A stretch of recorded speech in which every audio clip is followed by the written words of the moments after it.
So, you found a Mustang, or you're looking at a Mustang and you're thinking about buying it to restore it. Let me give you some insight as to what to look for in these cars. Hello everyone, my name is Barry and I have been building cars for years. I have thousands of videos on YouTube, many of them are on Mustangs. If you go back and look at my playlist, and I'll post some pictures here, you will see pictures or videos of the 68 Mustang known as Jade, the 65 Mustang known as Mystique, the 66 Mustang convertible known as the Brooklyn Pony, another light blue Mustang, probably maybe a 70 Mustang, and I am currently working on a 69 428 Cobra Jet Mach 1. So I have been doing this for quite some time, and I will tell you my specialty is sheet metal. So I know what to look for in cars that have rust or have had maybe some collision damage or something like that. I'm not necessarily into all of the special codes, the C code, the K code, the R code, all that stuff. I don't follow that directly. I am familiar with it, but that is not my focus. My focus is these cars as far as a sheet metal structure. So to give you some perspective, the original Mustang came out, let's say in 64.5 is how they label it, and that car by itself is unique. It is not the same as the 65 and 6.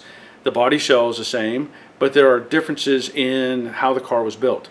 Essentially, the 64.5 was kind of based on a Falcon. Let's just put it that way.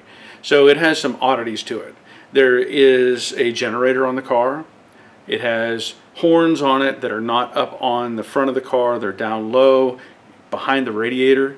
It has a special core support that has a different vent system on it, or maybe no vent system, I can't remember exactly, but it's different. And the hood and the extensions on the front fenders are also unique. So if you're looking at one of those, just know there are certain things that are odd about that car, and I don't do enough on those to tell you all of the information, but just know that car is different. The 65 and 66 are basically the same car. Trim levels are a little bit different, how they did pieces and parts on the exterior of the car, but overall it's basically the same car.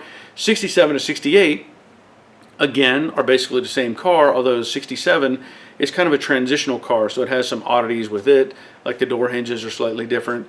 Of course the 67 has little vents on the side, simulated vents behind the doors on the quarter panels, and the 68 is more smooth. And then of course you have the 69 and 70, which are basically the same car as well. They do a few cosmetic changes on those just to make them a little more unique, let's say. So I'm going to go over some things and discuss what to look for when you're looking at one of these cars. So sitting behind me is this 68 Mustang Coupe that I call Fangled. And I'll show you why in just a few minutes. Now this car, I literally picked this up just a couple weeks ago, and I did pay $300 for it. The original negotiation was a lot higher, but whenever you're looking at these cars and you see things that are going to need fixed, it's part of your, process of working down the price, let's say. So this car, I'll just tell you that it was a father-son project, older father, adult son, and they bought the car in an effort to rebuild it, started working on it, and then things changed. It happens. So you may run across something like this that somebody started on and they gave up on it. They just decided, you know what, this isn't for me, I'm just going to get rid of it. And that's basically how I got the car. Now this car, it does have some new panels with it. There's a whole bunch of stuff inside, and I actually have 4 tubs of parts. I have, the back of my truck is full of trim and just pieces, glass, all these different parts of the car. But I want to show you why I only gave $300 for this car. You ready?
Okay, now a lot of the details I'm going to show you will cross over to just about any of the Mustang 65 to 70. I can't say so much about the 70 to 73. I'm sure there's got some similarities, but I know it's kind of a whole different car. So again, this is a 68 coupe, and it is a V8 car, automatic, very limited options. The previous owner had bought a bunch of sheet metal, so there's some floor pans, there is a apron, forward apron. That is a rusty floor pan patch panel. This is one of the seat risers, the original one. The other one is on the other side. You can see they have the brake pedal out. We have a shock tower here, and it actually says Muscle Car GT on it, or it says GT. It's probably an old dynacorn sold, but Muscle Car GT makes the stuff for them. And there is the inner brace. We've got 3 bumpers, so we have a rear and 2 fronts. I think the one is different. Looks like the angles are different, so I can't say exactly what those are. And we've got some plates there for the engine and transmission. I do not have the engine and transmission with this car, just so you know. There are 2 new quarter panels, a new tail panel, the front valance, rock guard, and the rear valance, which is bent, and that looks like a replacement piece. And these are from Mustangs Unlimited. That's one of their old stickers there. So along with that, we have 2 front fenders, and I must say these fenders are probably rust-free, but they're bent. So this one is rolled over on the left front, this one is tucked under on the right rear, but otherwise they appear to be solid fenders. Now, typically on these Mustangs, and this is the passenger side door, and of course it's upside down, but typically on these, what they have problems with, a lot of them will rot out in this forward lower corner. And so this is in good shape. Unfortunately, and not unexpectedly, roll this back, it does have rust through there. And that is a common problem on these Mustangs. Water gets trapped in there, and eventually this rusts out, or it rusts out this whole corner. Now, I like this door simply because this is solid and there's not a major issue with patching it. This one is the same condition. It's got good solid inner, and the outer does not appear to have any repair work done to it or rust through. So that's a bargain there. Getting a good solid door, an original door, is worth it. Over here I have the front bucket seats. It looks like somebody has disassembled the one seat pan riser or seat riser, and that is pretty much unusable, which is not surprising. It has a new deck lid. I don't know what brand it is. Typically what you'll find with these, the deck lids will rust out here on this edge or just inside of it. They get water trapped in there and then they rust out. And if you see an original deck lid, it should have, I say this, should have kind of like little spot welds holding it so it doesn't change shape. The aftermarket ones, they don't. This is just a wrapped around piece, crimped together. And normally when I work one of these, I adjust it to fit the car, and then I'll put tack welds along that perimeter to keep it from moving. So we're going to go into some more detail here in just a minute, but I'm just showing you all the stuff that came with the car. Now, I will say there are also 4 tubs of pieces and parts in the back of my truck. There's all the trim that goes around the rain gutters, the upper pieces that hold the door seals, whole bunches of window trim and all that sort of thing. I'm not really going to get into that at the moment. It's just not really what I'm focused on. So I'm going to show you some things and hopefully cover some details that you may or may not have seen before. Okay, I should also point out that the previous owners, they thought they had a GT because of this and the GT hubcaps, which are sitting up here. Just so you know, just because you've got some GT emblems, that would not mean that it's a GT car. In fact, it was a GT, it's a 4-speed, and a GTA, which would still have this GT. GTA is an automatic. That's my understanding of how that works. Now, I'll also point out this car is the Highland Green, which is original color is Highland Green, which you can see under the rain gutters. So when you're looking at one of these cars, if you're interested what color it is, a lot of people would paint their cars resell red. They sell easier, so they'll cover up the original paint.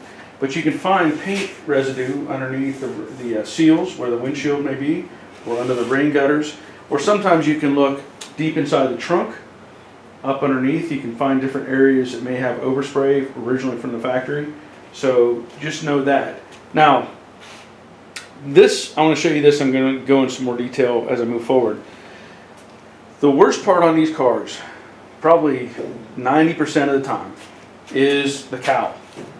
Now, you'll see it because the floor will rot out down here. You'll see problems. This one doesn't have the issue that most of them have. What they did when Ford designed this, they made this a water trap, basically. So you've got the upper cowl and you have the lower cowl, and underneath this piece right here you're going to have what looks like a little chimney. Okay? And so the idea is water comes in here through these vents. It comes outward on this direction, let's say it drains outward, goes around this chimney, which is your air vent, by the way. So when air comes in here, it gets compressed and hits the top side of or the underside of this, and then blows down through that air vent. Okay, so what happens is water comes in, it should go around this chimney, and it should drain right here. So when you got the fender on, you can't see any of this. So I've got some water here. I'm going to see if this will work. I can't guarantee it because I know there's some ink inside of this cowl at the moment. I'm going to pour some water in here. And hopefully it shows up. There it goes. Okay, so we have water draining out. If you have a problem, normally what you'll see, or could see, is water on the inside, because the cowl, the lower cowl, this little chimney thing will rust out, and water will just drain straight down and get onto your floor and then rot out your floor. This one, I think the rot is from underneath. It did not start up in the cowl. I've already looked this over, and let's see if I can get a good angle here, maybe. So there is what I call the chimney, and I don't know how well you can see it goes up inside, but that is on both sides. And on this side you just have, that's where your air box connects for your heat or air conditioning. And on the driver's side there is a plastic piece that attaches, and it actually has a control on it that lets you open up and let air into the car. At this point, that should be the first thing you're concerned about, is the condition of the cowl. All right, now what you will find then from there is rot here. This car is a 68, so it's a little bit different because it has torque boxes in it. Previous cars, 65 and 66, did not have a torque box. The torque box is behind the floorboard, or the toe board right here, the firewall. So this is a combination, say firewall and toe board, as you want to call it. And this panel goes underneath the floor pan. So there you have, from this piece, you have the floor support, and then you have your transmission cross brace. So this is welded underneath of this, goes underneath the floor pan and connects to both of these. So in the original cars, the first version, they did not have these. This is a triangulated piece. It's called a torque box. So I have videos on this. There is the exterior plate. There is another plate that goes inside against the toe board, and this piece is actually angled. So it goes flat, straight down, and then back up underneath. So again, I have videos on this. I'll post links to that stuff. What they decided, or what they figured out, was the earlier cars were weaker structurally than the later cars. And what I mean by that is they determined that the earlier cars were more structurally weak, so they added these torque boxes to reinforce this. So it's a lot stronger and it handles torque a lot more and stresses. So from there, I'm going to kind of go forward as I'm doing this. Typically on these cars, what you'll find is rot right here. That's underneath the battery box, and the problem is battery acid causes this area to rot out.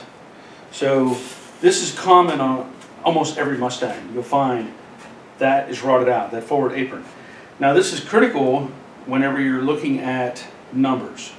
And what I mean by that is, here's the VIN number for this car. So the 65 and 6 would have had a VIN number. One would have been over here on this fender, underneath, on this apron, underneath the fender, right here. And this one has it, 65 and 6. I'm not sure on the 67, I think they doubled up the VIN number. There was one behind that the fender covered, and then one exposed, okay? And they had this VIN number. Now in the earlier cars, I think the other VIN number was back here somewhere. I don't remember exactly. It was not at this location, it was further back on the 65 and 6 cars. So what you run into is people would cut these off and you would lose that VIN number. And technically that is the only VIN number for the early cars. On the later cars, the 68 in particular, you had a VIN number right here. Now, this one is not on the car. So you've got an attachment point, hopefully you can see that okay, attachment point for that VIN.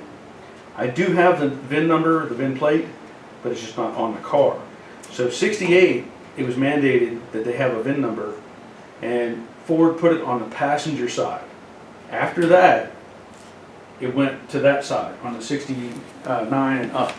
So just know that's the main difference on the VIN locations.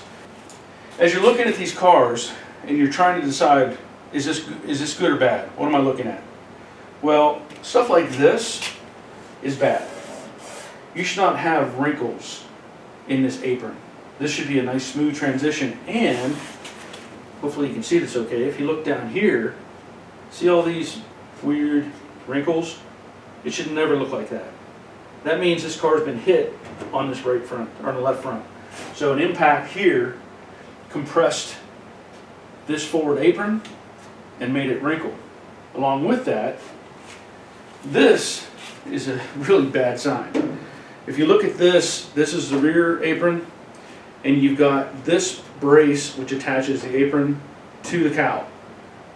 You can see this is all wrinkled and this has a dip in it. So that also tells me this impact from the front not only buckled this forward apron, it probably shifted the shock tower back and compressed this area here. So these are all bad signs whenever you're looking at one of these cars. A really bad sign is this shock tower. Now, I don't know what happened here. I've never seen a shock tower crack. So I don't know if that was from the impact that it had, that it just distorted it. I don't know. But there's a crack there, and it's also cracked back here, and all of this is split. This inner structure is split apart. There's a crack down here, and so that's why they had bought that replacement shock tower. So this car has some issues, and again, I've called this car fangled. All right, so as you're looking at this stuff up front, another thing you'll look at is the firewall. You may find rust underneath this lip here because the cowl rots out, and then the firewall starts to fail at that point. Also, you'll find it could be rusted out underneath here, and you can't see it because of this, so you have to look up underneath the wheel well to find it. Another big concern on these cars is the frame rail, particularly the right side, again because of the battery acid, but this frame rail will rot out, and they do make a patch for that, and I have done videos on it on the 65 Mustang that I did years ago. I patched both sides, right and left, and so you can fix those if everything else is in good shape. These, surprisingly enough, are in really good shape, which is just frustrating because all this other stuff is messed up. Even this one over here looks pretty good. Now I can't tell for sure just yet if everything is straight. I won't be able to tell that until I get the car up on my homemade frame jig.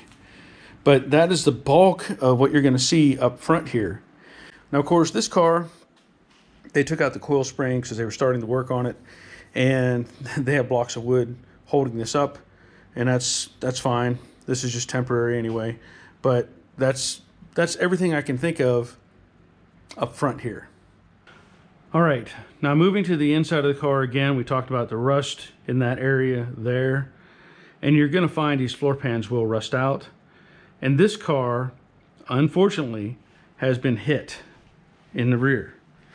And I think it has really messed up everything inside of this.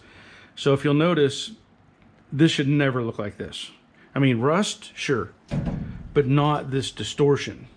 So you've got this part here, which should be, this part of your seat belt mount should be more flat. This is pushed out, or pushed, let's say up. This is all wrinkled. There's wrinkles back here. This is bowed up. And I look further back, and if you look at the transition panel, if you look at the transition panel, you'll see a bunch of wrinkles.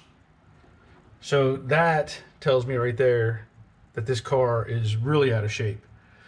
You should never see a corner, and your opening should be ovals where your shocks mount. So that's the access point for your shocks. So this thing is pretty messed up, and I don't know exactly what all happened to it, but if I were to, or if I do rebuild this car, I'm going to get a whole one-piece floor to start with. Okay, we're going to move to the back of the car. Now, these cars always had problems with quarter panels either rusting out down at the bottom or up here at this lip because it just trapped water and couldn't get out. This car has a bunch of problems.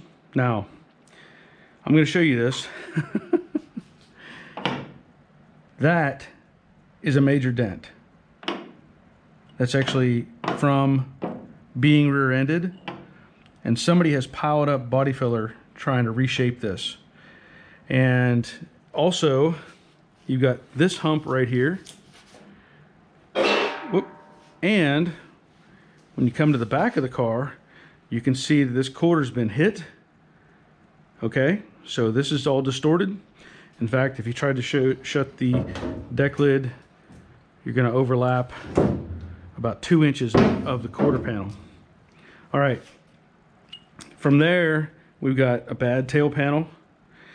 And if you look right here, hopefully you can see that okay, that's a big old dent. Now this car was hit, and I don't know how much of this was pulled or worked or anything, but I can tell you this.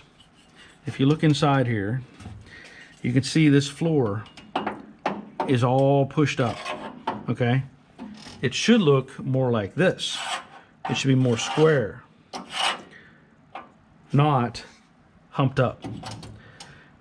Along with that, when you look forward, and let's see if I can get a good angle, things to look for, you see this right here. That is the inner wheelhouse, and it should not have a kink at all like that. That should be flat. So this whole thing is out of shape. If you look at this one, it's better, but it's still not quite right. I think it's pushed out too, because it's a little bit wide right there. But you can see just how bad that kink is. So everything on the bottom of this car is messed up. Come over here, and typically what you'll find, again, rust in the bottom of the quarters. You can hear how much Bondo is in that. And you may find this is kind of an odd, I don't normally see rust in this area in particular, but it's hard to say what they did to this thing. You know, this is all Bondo. So that in the back section, usually the frame rails are solid, usually, but you will see rust in what we call the drop-off panel, and that's where this panel meets the floor or the quarter panel. So there's a flange here that goes down, and they meet together. And that's looking at it from the inside or underneath the car. So this is part of the trunk. This is the drop-off panel, and you'll find this will rust because it collects water. Sometimes you find a little bit of rust in this panel, but usually it stays pretty solid. But if you ever see that, you'll know your car's been hit and it's going to have problems. One more thing to show you, and this will also be a good moment, a good teaching moment, let's say. So let me grab a flashlight. All right, so again, you're going to see there can be rust in these areas right here. There can be rust on the edge of the wheelhouse. Occasionally you'll find rust up here. All right, now this is a water trap area. This piece that I'm highlighting actually is covering the rocker panel, and sometimes water will get trapped in there, or junk, and it'll make this piece, this little corner, rot out. I can't tell for sure if somebody's worked on this, but I wouldn't be surprised. Now, another thing you can look at is whether or not you've got stuff like exposed undercoating or missing undercoating. So if you'll notice where I'm shining this light, there's like a streak, and that right here, that is from the impact. It knocked the undercoating off of the wheelhouse. So look for stuff like that. And the dead giveaway that this has damage, severe damage, is that frame rail. Hopefully you can see that okay. That kink. So it's got a kink going inboard, and then it's protruding down. So this frame rail is messed up bad. Even though it's not rusted, it's very solid, it's bent. The fix for that, I don't think there really is a fix, not on this car, other than replacing everything, because you don't know what has moved from that impact. So typically, if you look at a collision, you've got an impact point and then compression, and stuff will change shape as it's being moved forward, as the energy moves forward through the car. I don't know for sure how bad everything was from the accident, but I know from looking at all of this stuff in here, there's no salvaging the bottom of this car. I won't even consider using any of this car for that. Okay, another thing I want to show you is this hood. Now this is the hood for a 68. It has the inserts for the turn signals. Very cool little feature they have on those. But if you look down here, you can see there's something going on. Any time you have a kink in a hood like that, it's been bent or bumped or something. That should not be there. If I go straight up and you look at this side, that's straight. There's nothing going on at that point. Maybe a little bit, that's a dent from something else right there, like something hit it. But this one, that is from a compression. So something has buckled this. In fact, there's a little dip right there, and they may have just corresponded. So that's something else you can look at as you're looking at your car. Typically on these cars as well, you'll find rust in the bottom of the fenders because they have a channel. You flip this up.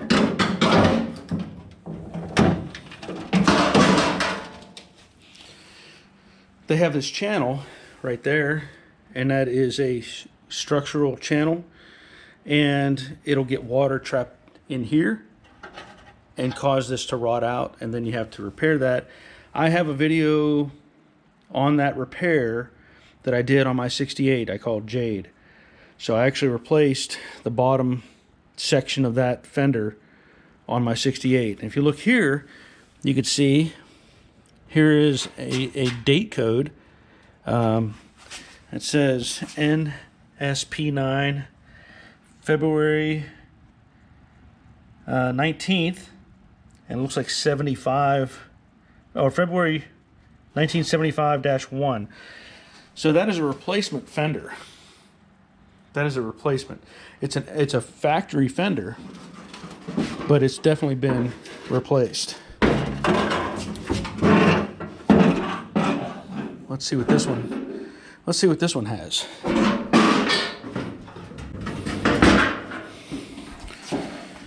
All right, that one is more difficult to tell if that's an original or not. I don't think it is. I think that fender's been replaced. It's too good condition-wise overall for that to be a factory fender.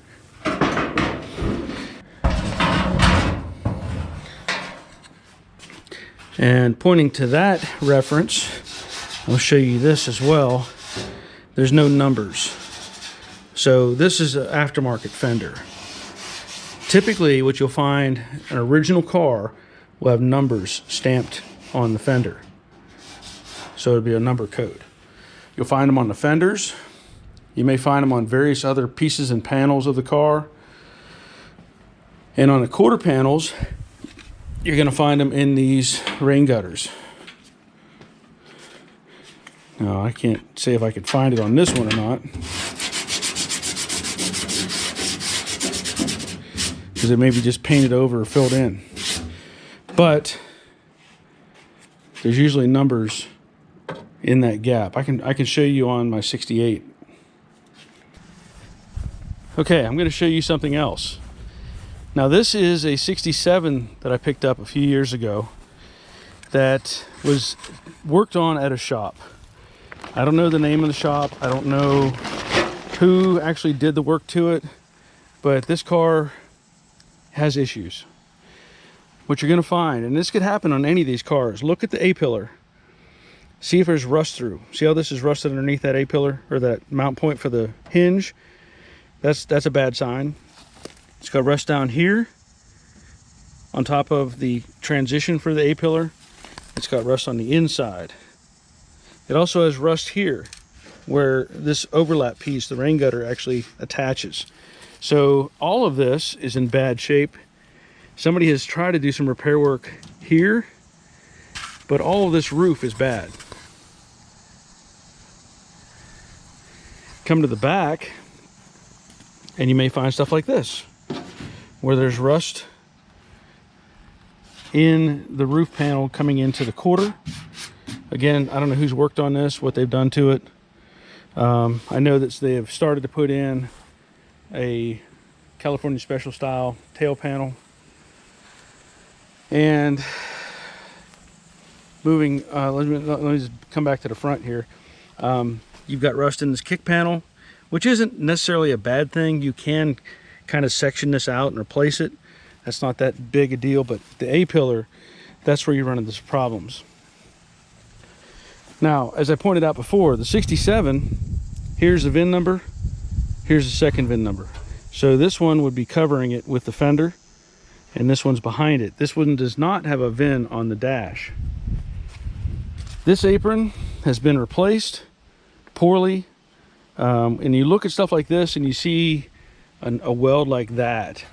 That is an edge weld. This should have spot welds holding this together. This would pop off with very little effort. Like this here, little spot welds, bad. This inner structure, like this is bowed a little. That doesn't make sense to me. I don't know what's going on with that. But I do want to point out something else. Again, I don't know who worked on this car, but when you see stuff like this, okay, This box is part of the core support. It should never look like this. So somebody has attempted to make patches and fill this in and hide the bad spots.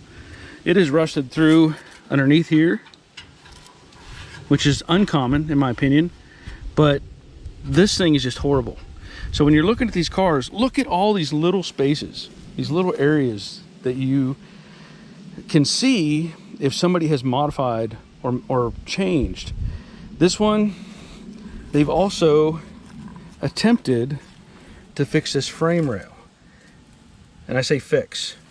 Like this right here, this big lump, I have no idea what that is. It looks like they built this box and just wrapped it around the rusted apart frame rail. So this whole frame rail, to me, is junk. Or at least I say that.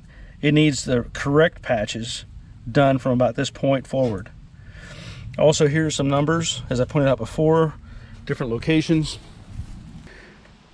Now again, this is kind of uncommon, but you should never have rust through your rain gutter. All this is bad. This is probably the worst thing that I've seen on this car that somebody else has done. And when you see stuff like this, run away. They put in this new A-pillar piece, but if you look at this transition, there's no way you could even get chrome to fit that. They just kind of beat that into place and welded it. And it shouldn't even look anything like this. So I think they possibly put in a new cowl and a new firewall. This panel, I think, is, well, it looks original because I can see rust down here. But this, that's 110% wrong. It should never look like that.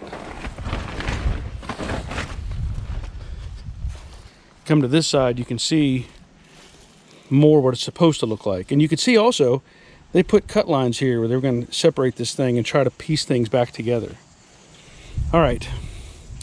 Let me take a look. Let's look at the 69.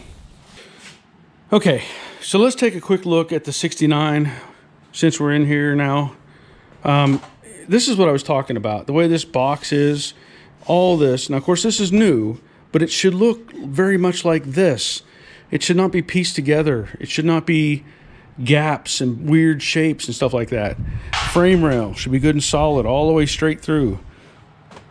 Up here, your transitions, your cowl, your A-pillar, everything should have a consistent look to it.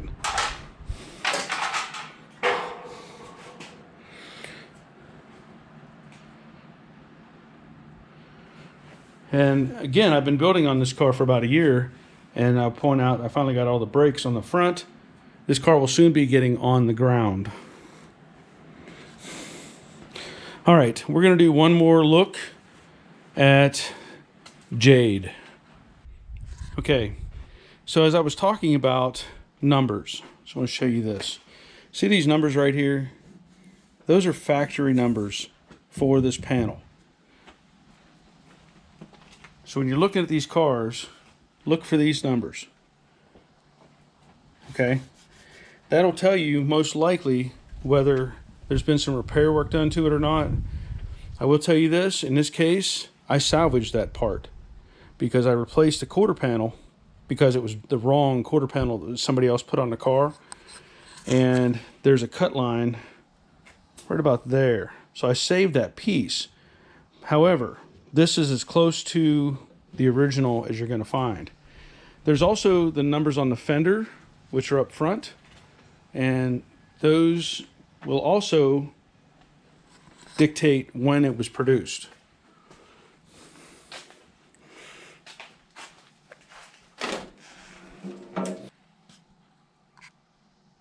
Hopefully you can see that. There's some numbers right there. And those are from the original factory fenders. Again, there will be other numbers on the car, but you may not find them that easily. Another thing that you need to look at if you can, is these numbers. Now what you'll find a lot of times, people will have changed out the door. Maybe the door was rusted, maybe it was wrecked, and they forget to swap out that little data plate, so they don't have the correct information on there. I know that Marty Report can reproduce those, but you have to have the correct VIN number for the car, and they will make one for you.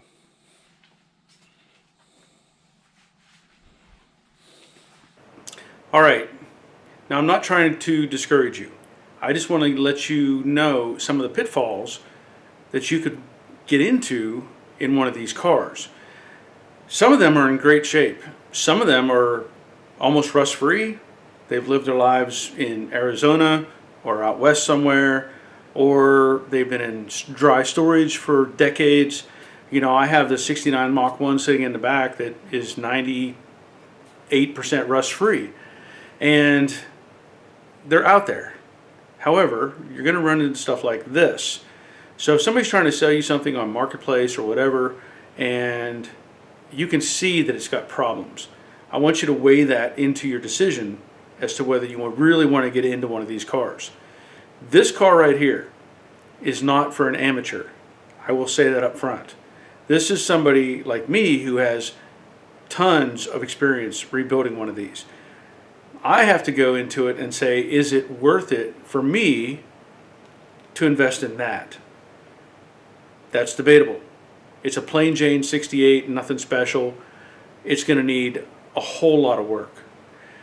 What I may end up doing, and I've considered this because this car, the upper half, the roof, the A-pillars, all that stuff is good. I may take that and put it on the 67 to fix it back up as a coupe. And then I may get a whole one-piece floor pan and turn this into a fastback. So that's kind of what I'm juggling with my ideas right now.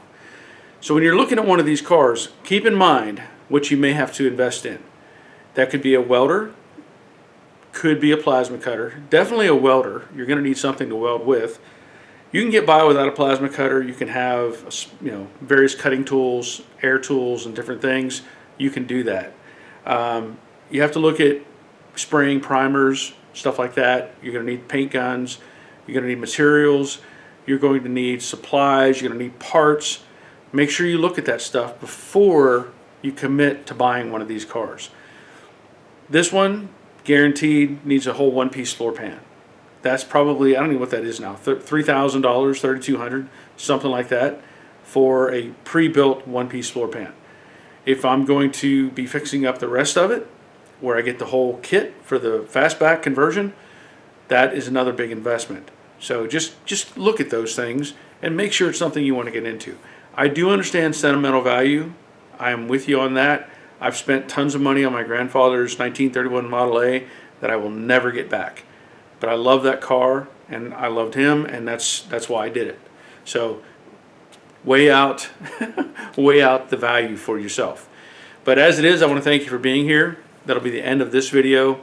I want to thank my patrons especially who are supporting me in making these videos. Their support helps me keep going and makes me want to make more videos. But if you're interested in becoming a patron, there is a link in the description box below. I put videos on there that are longer and have more details, and I'm putting shorter videos on YouTube because YouTube just doesn't pay me as well. So if you're interested, have a look. Otherwise, thanks again, and until next time, take care of yourselves. See ya.